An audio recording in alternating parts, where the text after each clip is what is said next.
ಸುಷ್ಮಾ ಮತ್ತೆ ಸುಮನ್ ಒಂದೇ ಮನೆಗೆ ಸೊಸೆಯಾಗಿ ಹೋಗಿರೋರು. ಆದ್ರೆ ಅವ್ರದ್ದು ಬೇರೆ ಬೇರೆ ಮನೆಗಳು, ಅದು ಪಕ್ಕದಲ್ಲಿತ್ತು. ಸುಷ್ಮನ ಮನೆಯಲ್ಲಿ ಯಾವಾಗ್ಲೂ ವೆಜ್ ಅಡ್ಗೆನೆ ಮಾಡ್ತಿದ್ರು, ಮತ್ತೆ ಸುಮನ್ ಮನೆಯಲ್ಲಿ ಯಾವಾಗ್ಲೂ ನಾನ್ ವೆಜ್.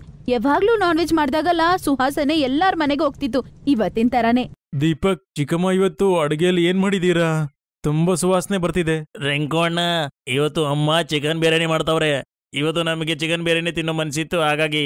ಬಿರಿಯಾನಿ ಅನ್ನೋ ಹೆಸರು ಕೇಳಿಸ್ಕೊಂಡಿದ ತಕ್ಷಣ ರಿಂಕುಗೆ ಬಾಯಲ್ಲಿ ನೀರುರುತ್ತೆ. ತಕ್ಷಣ ಅವ್ರ ಅಮ್ಮ ಬರ್ತಾರೆ. ಚಿಕ್ಕಮ್ಮ, ನೀವು ಚಿಕನ್ ಬಿರಿಯಾನಿ ಮಾಡಿದೀರಾ?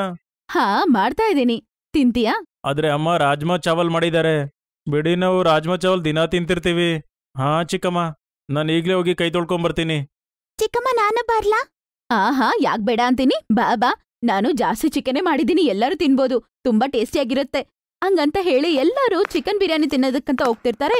ಅಷ್ಟರಲ್ಲೇ ಅವ್ರಮ್ಮ ಬರ್ತಾಳೆ. ಆಹಾ, ಎಲ್ಲೋಗ್ತಿದ್ದೀರಾ? ತಿನ್ನಲ್ವಾ? ಇಲ್ಲ ಅಮ್ಮ, ನಾನು ಮತ್ತೆ ಗಿನಿ ಚಿಕ್ಕಮ್ಮನ ಮನೆಗೆ ಹೋಗ್ತಿದೀವಿ. ಅವರು ಚಿಕನ್ ಬಿರಿಯಾನಿ ಮಾಡಿದ್ದಾರೆ. ಈ ರಾಜ್ಮಾ ಚಾವಲ್ ನಾವು ನಾಳೆ ತಿಂತೀವಿ. ಆಹಾ, ನಿಮ್ಗೆ ಊಟನೇ ಬೇಡ ಅಂದ್ರೆ ದಿನಾ ನಾನ್ ಯಾಕೆ ಅಡ್ಗೆ ಮಾಡ್ಬೇಕು? ದಿನಾ ನಿಮ್ಗೆ ನಾನ್ ವೆಜ್ ತಿನ್ನೋ ಅಭ್ಯಾಸ ಆಗ್ಬಿಟ್ಟಿದ್ದೆ ಬರ್ತಾ ಬರ್ತಾ. ಗೊತ್ತಿಲ್ಲ ಈ ಸುಮ್ಮನ್ ಯಾಕೆ ದಿನಾ ನಾನ್ ವೆಜ್ ಮಾಡ್ತಾಳೆ ಅಂತ. ಮನೆಯವ್ರು ಎಲ್ಲಾರ್ಗೂ ನಾನ್ ವೆಜ್ ತಿನ್ನೋದನ್ನೇ ಕಲ್ಸ್ಬಿಟ್ಟಿದ್ದಾಳೆ. Non veg ತಿನ್ನೋದ್ರಲ್ಲಿ ತಪ್ಪೇನಮ್ಮ? ಒಳ್ಳೆ ವಿಷಯ ತಾನೆ. ಇಲ್ಲಿವರೆಗೂ ಸುಷ್ಮಾ ನನಗೂ ಮತ್ತೆ ಮಕ್ಕಳಿಗೆ ಇಲ್ಲಿವರೆಗೂ ತಿನ್ಸೇ ಇಲ್ಲ. ಸುಮನ್ ಬಂದ್ಮೇಲೆ ಮಕ್ಕಳಿಗಾದ್ರೂ ನಾನ್ ವೆಜ್ ಸಿಗ್ತಾ ಇದೆ. ರಾಜೇಶಣ್ಣ, ಸ್ವಲ್ಪ ಚಿಕನ್ ಬಿರಿಯಾನಿ ಕೊಡ್ಲಾ? ತಿಂತೀರಾ? ಇನ್ನೂ ಊಟ ಮಾಡಿಲ್ವಲ್ಲ? ಅರೆ, ಎಲ್ ತಿನ್ನೋದು ತಮ್ಮ? ನಿನಗೊತ್ತು ನಾನು ರಾಜ್ಮಾ ತಿನ್ನೋದಿಲ್ಲ ಅಂತ. ಬಿರಿಯಾನಿ ತಿನ್ಸು, ತುಂಬಾ ಮನ್ಸಾಗ್ತಿದೆ ತಿನ್ನೋದಕ್ಕೆ. ಹಾ, ಕೊಡ್ತೀನಿ ಅಣ್ಣ. ಮನೇಲಿ ಎಲ್ಲರೂ ಸುಮ್ಮನನ್ನೇ ಹೊಗಳ್ತಿದ್ರು, ಯಾಕಂದ್ರೆ ಎಲ್ಲಾರ್ಗೂ ನಾನ್ ವೆಜ್ ತಿನ್ನೋದಂದ್ರೆ ತುಂಬಾನೇ ಇಷ್ಟ ಆಗ್ತಿತ್ತು. ವೆಜ್ ಯಾರಿಗೂ ಇಷ್ಟನೇ ಆಗ್ತಿರ್ಲಿಲ್ಲ. ಅದರಿಂದಾನೇ ಅವಳು ದಿನಾ ಡಿಫ್ರೆಂಟ್ ಆಗಿ ನಾನ್ ವೆಜ್ ಮಾಡ್ತಿದ್ಲು. ಮೀನ್ ಸಾರು, ಮೊಟ್ಟೆ ಸಾರು, ಮಟನು, ಚಿಕನು ಅಂತ. ಸುಷ್ಮಾ ಮಾತ್ರ ಏನು ಕಡಿಮೆ ಅಲ್ಲ, ಅವಳು ಡಿಫ್ರೆಂಟ್ ಆಗಿ ಡಿಶಸ್ ಮಾಡ್ತಾಳೆ, ಅದು ರುಚಿಯಾಗಿ ಮಾಡ್ತಾಳೆ. ಆದ್ರೆ ನಾನ್ ವೆಜ್ ತಿನ್ನೋರ್ಗೆ ವೆಜ್ ತಿನ್ನಕ್ಕೆ ಇಷ್ಟ ಆಗತ್ತಾ ಹೇಳಿ? ನೋಡಿ, ನಿಮ್ಗಿಷ್ಟ ಆದಂಗೆ ರೊಟ್ಟಿ ಮತ್ತೆ ಸಾಗು ಮಾಡಿದೀನಿ, ಬಂದು ತಿನ್ನಿ. ಏನ್ರೀ? ಇಲ್ಲ, ನಾನು ನಾಳೆ ತಿಂತೀನಿ. ಇವತ್ತು ಸುಮನ್ ಬಟರ್ ಚಿಕನ್ ಮಾಡಿದಾಳೆ. ಇವತ್ತು ನನ್ಗೆ ಅದೇ ಪಾರ್ಟಿ. ನೀವು ಮತ್ತೆ ಅಮ್ಮ ತಿನ್ಬೇಡಿ, ಮಕ್ಕಳು ಸಹ ನನ್ನ ಜೊತೆ ಅಲ್ಲೇ ತಿಂತಾ ಇದ್ದಾರೆ. ಏನಿದು ನೀವೆಲ್ಲಾರು ದಿನಾ ಈ ತರ ನಾನ್ ವೆಜ್ ತಿನ್ನೋದು? ದಿನಾ ಸ್ವಲ್ಪ ಆದ್ರೂ ವೆಜಿಟೇಬಲ್ಸ್ ಏನಾದ್ರೂ ತಿನ್ಲೇಬೇಕು, ಆಯ್ತಾ? ಈ ತರ ದಿನಾ ನಾನ್ ವೆಜ್ ತಿಂತಾ ಇದ್ರೆ ನಿಮ್ ಆರೋಗ್ಯ ಹಾಳಾಗತ್ತೆ. ತರಕಾರಿಗಳು ಚೆನ್ನಾಗ್ ಬರತ್ತೆ. ಹೀರೆಕಾಯಿ ಪಲ್ಯ, ಬೆಂಡೆಕಾಯಿ ಪಲ್ಯ, ಚಪಾತಿ ತಿಂದ್ರೆ ಚೆನ್ನಾಗಿರತ್ತೆ. ನೀವು ವೆಜಿಟೇರಿಯನ್ ಏನು ತಿನ್ನೋದೇ ಇಲ್ಲ. ಅಷ್ಟರಲ್ಲಿ ಸುಮನ್ ಅಲ್ಲಿಗ್ ಬರ್ತಾಳೆ. ಅರೇ ಅಕ್ಕ, ಅಮ್ಮ ಬನ್ನಿ, ನೀವು ಅಲ್ಲೇ ತಿನ್ನಿ, ನಿಮ್ಗೋಸ್ಕರ ಕೂಡ ವೆಜ್ ಮಾಡ್ತೀನಿ ನಾನು. ಅಯ್ಯೋಯ್ಯೋ, ಇಲ್ಲಪ್ಪ, ನಾನ್ ಅಲ್ಲಿಗ್ ಬಂದ್ ತಿನ್ನಲ್ಲ. ಈ ಮಾಂಸಾಹಾರ ಮಾಡೋ ಜಾಗಕ್ಕೆ ನಾನ್ ಬಂದು ಈ ವೆಜಿಟೇರಿಯನ್ ಊಟ ಕೂಡ ತಿನ್ನಕ್ಕಾಗಲ್ಲ.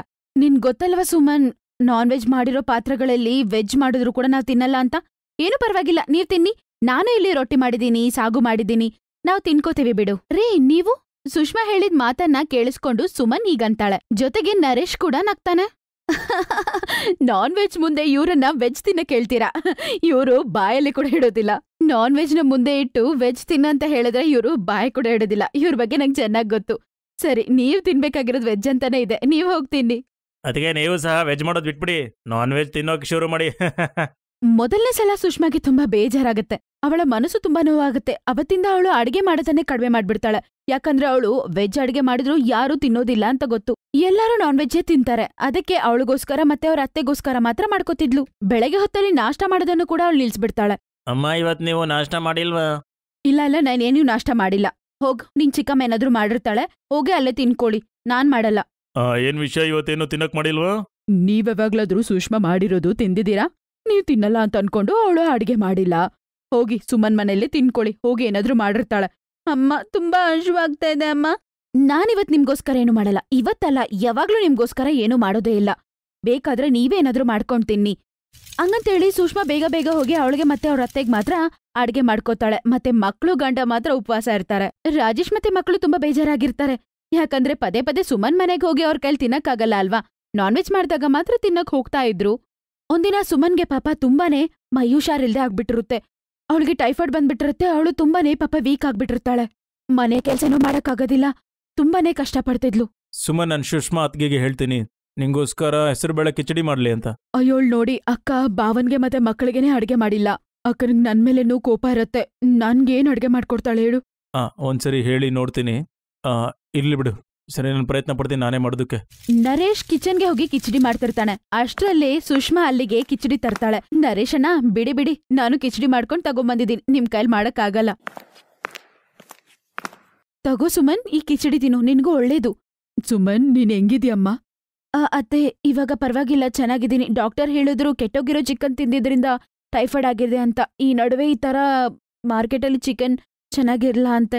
ನಾನ್ ವೆಜ್ ಏನು ತಿನ್ಬೇಡ, ಮತ್ತೆ ಕಿಚಡಿ, ಸೂಪ್, ವೆಜಿಟೇಬಲ್ಸ್ ಮಾತ್ರ ತಿನ್ನಕ್ ಹೇಳಿದ್ದಾರೆ. ಇನ್ಮೇಲೆ ಸ್ವಲ್ಪ ನಾನ್ ವೆಜ್ ಕಡಿಮೆ ಮಾಡಕ್ಕೆ ಹೇಳಿದ್ದಾರೆ. ನನಗಂತೂ ವೆಜ್ ಮಾಡಕ್ ಬರಲ್ಲ. ನೀನ್ ಅಡ್ಗೆ ಮಾಡ್ಕೊಂಡ್ ಕೂತ್ಕೋತೀಯ? ಜ್ವರ ಬಂದಿದೆ, ನಾನ್ ನೋಡ್ಕೋತೀನಿ, ನೀನೇನ್ ಟೆನ್ಷನ್ ಮಾಡ್ಕೋಬೇಡ. ನಾವ್ ನೋಡ್ಕೋತೀವಿ, ನೀನ್ ರೆಸ್ಟ್ ತಗೋ. ನಾನೆಲ್ಲಾರ್ಗೂ ಅಡ್ಗೆ ಮಾಡ್ತೀನಿ. ನರೇಶನ, ನೀನು ತಿಂತೀಯಲ್ವಾ? ನಾನು ವೆಜ್ ಮಾತ್ರನೇ ಮಾಡೋದು ಹಂಗಂತ ಹೇಳಿದ ತಕ್ಷಣ ಅವನು ತಲೆ ಅಲ್ಲಾಡಿಸ್ತಾನೆ. ಆ ದಿನ ಅವಳು ಎಲ್ಲರಿಗೋಸ್ಕರ ವೆಜ್ ಅಡ್ಗೆ ಮಾಡ್ತಾಳೆ. ದೀಪಕ್ ಮಗನೇ, ನಾನ್ ವೆಜ್ ಇಲ್ಲ ಅಂದ್ರೆ ಏನು? ನಿನ್ಗೋಸ್ಕರ ಶಾಹಿ ಪನೀರ್ ಮತ್ತೆ ರೊಟ್ಟಿ ಮಾಡಿದೀನಿ. ತಿಂದು ಹೆಂಗಿದೆ ಅಂತ ನನ್ಗೆ ಹೇಳು, ಆಯ್ತಾ? ನಿಜವಾಗ್ಲೂ ತುಂಬಾ ಚೆನ್ನಾಗಿದೆ. ನೀವು ವೆಜ್ ಊಟ ಚೆನ್ನಾಗಿ ಮಾಡ್ತೀರಾ. ಇದು ನಾನ್ ವೆಜ್ಗಿಂತ ತುಂಬಾ ಚೆನ್ನಾಗಿದೆ. ಮತ್ತಿನ್ನೇನು, ನಾನ್ ವೆಜ್ಗಿಂತ ವೆಜ್ ಕೂಡ ಚೆನ್ನಾಗೇ ಇರುತ್ತೆ. ಸ್ವಲ್ಪ ದಿನದ ನಂತರ ಎಲ್ಲ ಸರಿ ಹೋಗುತ್ತೆ. ಇನ್ಮೇಲೆ ನಾನ್ ವೆಜ್ಜೇ ಮಾಡ್ಬಾರ್ದಂತ ಅನ್ಕೋತಾ ಇದ್ದೀನಿ. ವೆಜ್ ತಿನ್ನಕ್ ಅಭ್ಯಾಸ ಆದಾಗಿಂದ ಈ ನಾನ್ ವೆಜ್ ಮೇಲೆ ಆಸೆನೇ ಇಲ್ಲ ನಂಗೆ. ನನಗೂ ಸಹ ಹಾಗೆ ಅನಿಸ್ತಾ ಇದೆ. ನಾನು ತಿನ್ನೋದಿಲ್ಲ, ನಾನು ವೆಜ್ಜೇ ತಿಂತೀನಿ. ನೀನು ಇನ್ಮೇಲೆ ವೆಜ್ಜೇ ಮಾಡು, ಸುಷ್ಮಾತ್ಗೆ ತರ. ಆ ದಿನದಿಂದ ಸುಮನ್ ಕೂಡ ನಾನ್ ವೆಜ್ ಮಾಡ್ತಿಲ್ಲ, ಬರೀ ವೆಜಿಟೇರಿಯನ್ ಅಡ್ಗೆನೆ ಮಾಡ್ತಿದ್ಲು. ಅಕ್ಕ, ಅತ್ತೆ, ನೀವಿಬ್ರು ಇವಾಗ ನಮ್ಮನೇಲಿ ತಿಂತೀರಾ ಅಲ್ವಾ? ನಾನು ನಾನ್ ವೆಜ್ ಮಾಡಲ್ಲ, ಬರೀ ವೆಜ್ ಮಾಡ್ತಿದ್ದೀನಿ. ಆಹಾ, ನನ್ನ ಚಿಕ್ಕ ಸೊಸೆ ಕೈಯಿಂದ ಮಾಡಿರುವ ಅಡ್ಗೆನ ನಾನು ಖಂಡಿತ ತಿಂತೀನಿ. ಆಹಾ, ನನ್ನ ತಂಗಿ ಮಾಡಿರೋ ಅಡ್ಗೆ ನಾನ್ ತಿನ್ನಲ್ವಾ? ನೀನ್ ನಾನ್ ವೆಜ್ ಬಿಟ್ಟು ವೆಜ್ ತಿಂತಿರೋದು ನನಗ್ ಸಂತೋಷನೇ. ನಾವಿನ್ಮೇಲೆ ಏನ್ ಅಡ್ಗೆ ಮಾಡ್ಕೊಂಡ್ರು ಇಬ್ರು ಶೇರ್ ಮಾಡ್ಕೊಂಡ್ ತಿನ್ನೋಣ ಅಷ್ಟೇ. ಸುಮನ್ಗೆ ಕೂಡ ಅದು ತುಂಬಾ ಸಂತೋಷ ಆಗತ್ತೆ. ನಾನ್ ವೆಜ್ ಇಲ್ಲ ಅಂದ್ರೆ ಇರಕ್ಕೆ ಆಗ್ತಿಲ್ಲ ಅಂತ ಅನ್ಕೋತಿದ್ಲು, ಆದ್ರೆ ಈಗ ಆಗೇನಿಲ್ಲ.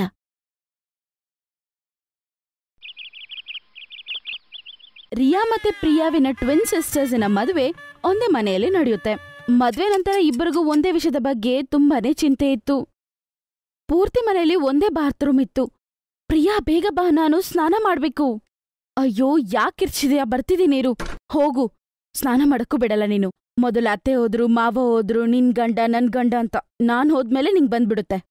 ಏನ್ ಮಾಡೋದು, ದಿನಾ ನಮ್ಮಿಬ್ರಿಗೂ ಇದೇ ಪ್ರಾಬ್ಲಮ್. ಸರಿ ಆಯ್ತು, ನಾನ್ ಸ್ನಾನ ಮಾಡ್ಕೊಂಡ್ ಬರ್ತೀನಿ. ನಾನು ಹೋಗಿ ರೆಡಿ ಆಗ್ತೀನಿ, ನೀನು ಬೇಗ ಸ್ನಾನ ಮಾಡ್ಕೊಂಡು ಬಂದ್ಬಿಡು, ಆಯ್ತಾ? ಅರೇ ಪ್ರಿಯಾ, ನೀನಿನ್ನೂ ರೆಡಿ ಆಗಿಲ್ವಾ? ಪೂಜೆ ಮಾಡೋ ಸಮಯ ಬಂತು. ಅರೇ, ಅವಳಿಲ್ಲಿ ನಿನ್ನ ತಂಗಿ, ಅವಳು ಇನ್ನ ಬಂದಿಲ್ವಾ? ರಿಯಾ ಸ್ನಾನ ಮಾಡಕ್ ಹೋಗಿದ್ದಾಳೆ. ನೋಡ್ದಾಗೆಲ್ಲ ಇಬ್ರು ಬಾತ್ರೂಮಲ್ಲೇ ಬಿದ್ದಿರ್ತೀರಾ. ಬೇಗ ರೆಡಿಯಾಗಿ ಕೆಳಗಡೆ ಬನ್ನಿ. ಅತ್ತೆ, 2 ಬಾತ್ರೂಮ್ ಇದ್ರೆ ಕೆಲ್ಸ ಬೇಗ ಆಗತ್ತಲ್ವಾ? ಒಂದೇ ಬಾತ್ರೂಮ್ ಇರೋದು ತುಂಬಾ ಕಷ್ಟ ಆಗುತ್ತೆ. ನೋಡೋಣ, ಬೇಕಂದ್ರೆ ಇನ್ನೊಂದ್ ಕಟ್ಕೊಳ್ಳೋಣ. ಆದ್ರೆ ಈಗ 1 ಬಾತ್ರೂಮಲ್ಲೇ ಕೆಲ್ಸ ನಡೀತಿದೆ ಅಲ್ವಾ? ನೀವಿಬ್ರು ಬೇಗ ಸ್ನಾನ ಮಾಡ್ಕೊಂಡ್ ಬರೋದಿಲ್ಲ. 1 ಬಾತ್ರೂಮ್ ಯಾಕಿದೆ ಅಂತ ಯಾವಾಗ್ಲೂ ಅದ್ರ ಬಗ್ಗೆ ಮಾತಾಡೋದು. ರಿಯಾ ಪ್ರಿಯಾ ಯಾವಾಗ್ಲೂ ಬಾತ್ರೂಮ್ ಬಗ್ಗೆ ಮಾತಾಡಿ ಟೈರ್ಡ್ ಆಗಿರ್ತಾರೆ. ಆದ್ರೆ ಅವ್ರ ಅತ್ತೆ ಇವತ್ತು ನಾಳೆ ಅಂತ ಟೈಮ್ನ ಕಳ್ಕೊಂಡ್ ಬರ್ತಿದ್ಲು. ರವಿ, ನಿನಗ್ ಗೊತ್ತಲ್ವಾ ಒಂದೇ ಬಾತ್ರೂಮ್ ಇರೋ ಕಾರಣದಿಂದ ನಮ್ಮಿಬ್ರಿಗೂ ಎಷ್ಟು ಕಷ್ಟ ಆಗ್ತಿದೆ ಅಂತ? ಇರೋದೊಂದೇ ಬಾತ್ರೂಮ್ ಅಲ್ವಾ? ನಮ್ಮಿಬ್ರಿಗೂ ನಿಜವಾಗ್ಲೂ ಲೇಟ್ ಆಗ್ಬಿಡ್ತಿದೆ. ಅದು ಮಾತ್ರ ಅಲ್ದೆ ಅತ್ತೆ ಅವ್ರ ಬಾತ್ರೂಮ್ನ ಯೂಸ್ ಮಾಡಕ್ ಬಿಡಲ್ಲ. ಇನ್ನೊಂದ್ ಕೆಲ್ಸ ಏನಂದ್ರೆ, ನಾವ್ ಲೇಟಾಗಿ ಬರ್ತಿದೀವಿ ಅಂತ ಯಾವಾಗ್ಲೂ ಅತ್ತೆ ಬೈತಿರ್ತಾರೆ. ಒಂದೇ ಬಾತ್ರೂಮ್ ಇರೋದ್ರಿಂದ ಲೇಟ್ ಆಗ್ತಿದೆ. ಆ ವಿಷಯ ಅತ್ತೆ ಅರ್ಥ ಮಾಡ್ಕೊಳ್ಳೋದಿಲ್ಲ. ರೋಹಿತ್ ಹತ್ರ ಮಾತಾಡ್ತೀನಿ. ಆಗ ರೋಹಿತ್ ಮತ್ತೆ ಪ್ರಿಯಾ ಕೂಡ ಬರ್ತಾರೆ. ಅಣ್ಣ, ಕರ್ದ್ಯಾ? ಹಾ, ಅಮ್ಮನ ಹತ್ರ ಮಾತಾಡ್ಬೇಕು. ಇವ್ರಿಗಿಬ್ರಿಗೆ ತೊಂದರೆ ಆಗ್ತಿದೆ. ಇನ್ನೊಂದು ಬಾತ್ರೂಮ್ ಮಾಡೋಣ. 1 ಬಾತ್ರೂಮಿಂದ ತುಂಬಾ ಸಮಸ್ಯೆ ಆಗ್ತಾ ಇದೆ ಅಲ್ವಾ? ಇದ್ರಿಂದ ಇವ್ರು ಮಾತ್ರ ಅಲ್ಲ, ನಮಿಗೂ ಕೆಲ್ಸಕ್ಕೆಲ್ಲ ಹೋಗೋಕ್ ಲೇಟ್ ಆಗ್ತಾ ಇದೆ. ಸರಿ ಅಣ್ಣ, ಹಾಗಾದ್ರೆ ಇವತ್ತೇನೆ ಅಮ್ಮನ ಹತ್ರ ಮಾತಾಡೋಣ. ಏನ್ ಮಾತಾಡ್ಬೇಕು ನೀವಿಬ್ರು? ನಾನೇನು ನಿಮ್ಮಿಬ್ರಿಗೂ ಹೇಳೋಣ ಅಂತ ಬಂದೆ. ಸರಿ ಆಯ್ತು, ಫಸ್ಟ್ ನೀವೇ ಹೇಳಿ. ಅಮ್ಮ, ನಾನು ಹೇಳಿದ್ದೆ ಅಲ್ವಾ ಅದು ಬಾತ್ರೂಮ್ ಬಗ್ಗೆ. ನಾವು ಮಾಡಿಸೋಣ. ಇನ್ನು ಸಮಸ್ಯೆ ಆಗ್ತಾ ಇದೆ, ಮೇಯ್ನ್ ಆಗಿ ರಿಯಾ ಮತ್ತೆ ಪ್ರಿಯನಿಗೆ. ಓ, ಈ ಮಾತ್ ಹೇಳ್ಬೇಕಾ? ಸರಿ ಆಯ್ತು, ಅದು ಯಾವಾಗ ಕಟ್ಬೇಕಂತಿದ್ಯೋ ಅವಾಗ ಕಟ್ಕೊಳ್ಳೋಣ. ಇವಾಗ ಇನ್ನೊಂದು ಹೊಸ ಖರ್ಚೊಂದ್ ಬಂದಿದೆ, ಆಯ್ತಾ? ಕಂಚನ್ಗೆ ಮದ್ವೆ ಫಿಕ್ಸ್ ಆಗಿದ್ಯಂತೆ.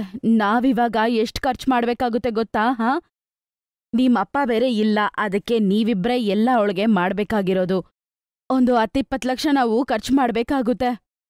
ನೀವಿಬ್ರೇ ಸೇರ್ಕೊಂಡು ಇದೆಲ್ಲ ಮಾಡ್ಬೇಕಾಗತ್ತೆ, ಸರಿನಾ? ಸರಿ, ನಾವಿವಾಗ ಫಂಕ್ಷನ್ಗೆ ಹೋಗ್ಬೇಕಾಗತ್ತೆ.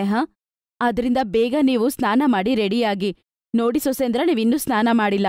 ಆ ಫಂಕ್ಷನ್ಗೆ ಖಂಡಿತವಾಗ್ಲೂ ನಾವು ಬೇಗ ಹೋಗ್ಲೇಬೇಕಾಗತ್ತೆ. ಹಂಗಂತ ಹೇಳ್ಬಿಟ್ಟು ಬಾತ್ರೂಮ್ ಬಗ್ಗೆ ಏನು ಮಾತಾಡ್ದೆ ಅವಳು ಅಲ್ಲಿಂದ ಹೋಗ್ಬಿಡ್ತಾಳೆ. 2 ದಿನದ ನಂತರ ಅವರು ಸಗಾಯಿ ಫಂಕ್ಷನ್ಗೆ ಹೋಗ್ಬೇಕಾಗತ್ತೆ.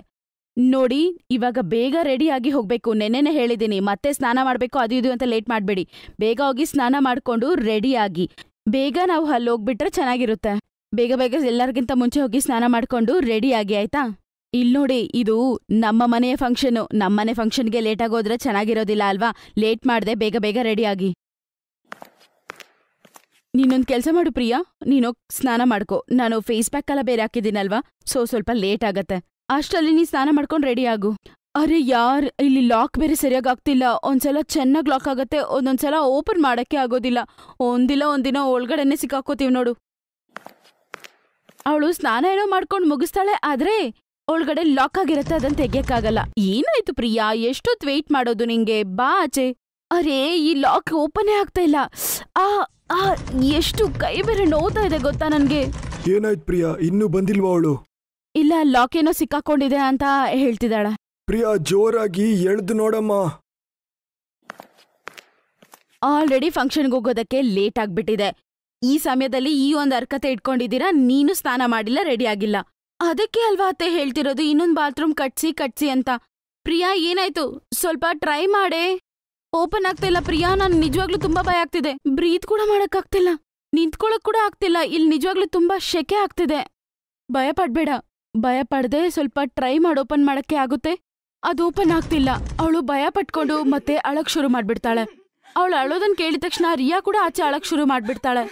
ಇಬ್ರು ಅಳೋದನ್ನ ನೋಡಿ ಅವ್ರ ಮೂವರು ಕೂಡ ತುಂಬಾ ಭಯ ಪಟ್ಕೋತಾರೆ. ಅಯ್ಯೋ ಅಳ್ಬೇಡ ಸೊಸೆ, ಅಲ್ಲೇ ಪಕ್ಕದಲ್ಲಿ ಎಣ್ಣೆ ಬಾಟಲ್ ಇಟ್ಟಿದ್ದೀನಿ ನೋಡು, ಅದನ್ನ ಎತ್ಕೊಂಡು ಲಾಕ್ ಮೇಲೆ ಸ್ವಲ್ಪ ಹಾಕಮ್ಮ, ಅದು ಮತ್ತೆ ಸ್ವಲ್ಪ ಈಸಿಯಾಗಿ ಬಂದ್ಬಿಡುತ್ತೆ. ಆಮೇಲೆ ಅವಳು ಅಲ್ಲಿರುವ ಎಣ್ಣೆ ಎತ್ತಿ ಅದ್ರ ಮೇಲೆ ಹಾಕ್ತಾಳೆ. ಎಣ್ಣೆ ಹಾಕಿರುವ ಕಾರಣದಿಂದ ಆ ಲಾಕ್ ಸ್ವಲ್ಪ ಈಸಿಯಾಗಿ ಓಪನ್ ಆಗ್ಬಿಡುತ್ತೆ. ಬಾತ್ರೂಮ್ ಡೋರ್ ಓಪನ್ ಆದ್ಮೇಲೆ ಅವರು ಸ್ವಲ್ಪ ಸಂತೋಷ ಪಡ್ತಾರೆ. ಅವರು ಅಳ್ತಾ ಮತ್ತೆ ಇಬ್ರು ಹಗ್ ಮಾಡ್ಕೋತಾರೆ. ಅದು ಬೇರೆ ಶೆಕೆ ಇರೋದ್ರಿಂದ ಅವಳ ಕೈಯಲ್ಲಿ ಒಳಗಡೆ ಇರಕ್ಕಾಗಿಲ್ಲ. ಪ್ರಿಯಾನ ಈ ಪರಿಸ್ಥಿತಿಯಲ್ಲೇ ನೋಡಿ ಅವ್ರ ಅತ್ತೆ ನಿಜವಾಗ್ಲೂ ತುಂಬಾ ಭಯ ಪಡ್ತಾಳೆ. ಮತ್ತೆ ಅವಳು ಮಾಡಿದ ತಪ್ಪು ಅಂತ ಅವಳಿಗೆ ಅನ್ಸುತ್ತೆ.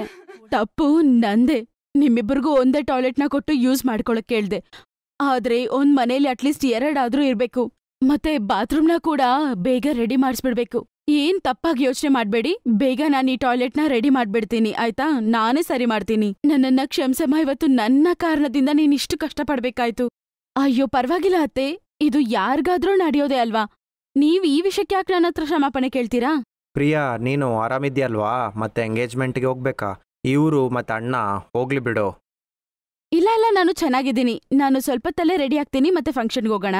ಬಾ ಇಬ್ರು ಸೇರ್ಕೊಂಡು ಒಂದೇ ಸಲ ರೆಡಿ ಆಗೋಣ. ನನ್ ರೂಮ್ಗೆ ಹೋಗೋಣ, ಬಾ ಅಲ್ಲೇ ರೆಡಿ ಆಗೋಣ, ಆಯ್ತಾ?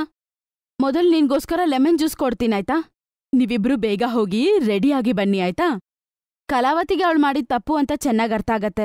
ಅವರು ಫಂಕ್ಷನಿಂದ ಮನೆಗ್ ಬಂದ ತಕ್ಷಣನೇ ಬಾತ್ರೂಮ್ ಲಾಕ್ ಅನ್ನ ಫಸ್ಟ್ ಅವರು ಸರಿ ಮಾಡಿಸ್ತಾರೆ. ಅವರಿಬ್ರು ಅನ್ಕೊಂಡಂಗೆ ಅವ್ರ ಮನೆಯಲ್ಲಿ 2 ಬಾತ್ರೂಮ್ ಈಗ ಇದೆ. 2 ಬಾತ್ರೂಮು ಸೂಪರ್ ಆಗಿರುತ್ತೆ. ಹಳೇದು ಕೂಡ ರೆಡಿ ಮಾಡಿರ್ತಾರೆ. ಅದರಿಂದ ಅವರ ತುಂಬಾ ದೊಡ್ಡ ಸಮಸ್ಯೆ ಎಂದು ಪೂರೈಕೆ ಆಗುತ್ತೆ. Best buddies. Hello friends. Thanks for watching this video. अगर आपको ये वीडियो पसंद आया है तो प्लीज लाइक, सब्सक्राइब, कमेंट्स करें इस वीडियो पर और हाँ शेयर करना भी ना भूलें। और भी मजेदार वीडियो देखने के लिए नीचे दिए गए बेल आइकॉन को दबाएं। देखते रहिए बेस्ट बडीज।